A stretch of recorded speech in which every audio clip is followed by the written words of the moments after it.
Doctor Babasaheb Ambedkar जयंती भारताचे माजी केंद्रीय गृहमंत्री सुशीलकुमार शिंदे यांचे नातू शिखर पहारिया यांच्या वाढदिवसाच्या निमित्ताने श्रीवस्ती प्रतिष्ठान फॉरेस्ट यांच्या वतीने रक्तदान शिबिर आयोजित करण्यात आलं। सदरचा रक्तदान शिबिर कार्यक्रम हा रविवार दिनांक 6 एप्रिल रोजी बुद्धविहार फॉरेस्ट या ठिकाणी आयोजित करण्यात आला होता। या रक्तदान शिबिराला प्रभागातील युवकांचा व नागरिकांचा चांगला प्रतिसाद मिळाला असून प्रभागातील अनेकांनी या रक्तदान शिबिराला सहकार्य करत आपलं रक्त दिलं। 100 पेक्षा जास्त लोकांनी रक्तदान करून हा कार्यक्रम यशस्वी केला। या कार्यक्रमामुळे तन्वीर शेख, कौशल शिंदे, राजाभाऊ गजगे, हरीश जाधव, सनत वाघमारे, मुकेश जाधव, दीपक जाधव, अनिकेत चव्हाण, आशिष जाधव, गुड्डू बसनगुरू, करण वाघमारे, विजय जोगद, विशाल भंडारे, विकी गायकवाड, राहुल शिंदे, सुदेश मेत्रे आदी मान्यवरांची व मंडळाच्या सदस्यांची उपस्थिती होती।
डॉक्टर बाबासाहेब आंबेडकरच्या जयंती निमित्ताने व शिखर पहारिया यांच्या वाढदिवसा निमित्ताने रक्तदान शिबिर आयोजित केलेलं आहे।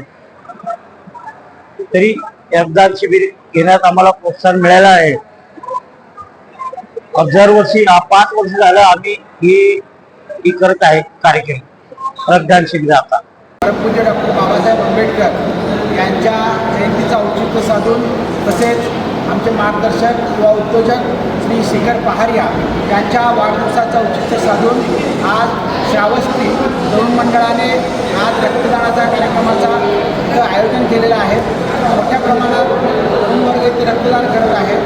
तरी उन्हाळ्याचे दिवस असल्याने हॉस्पिटल्समध्ये रक्ताचा तुटवडा भासतो, तो तुटवडा कमी करायच्या दृष्टिकोनातून एक सामाजिक दृष्टिकोन डोळ्यासमोर ठेवून प्रतिष्ठानच्या माध्यमातून हा उपक्रम घेण्यात आलेला आहे।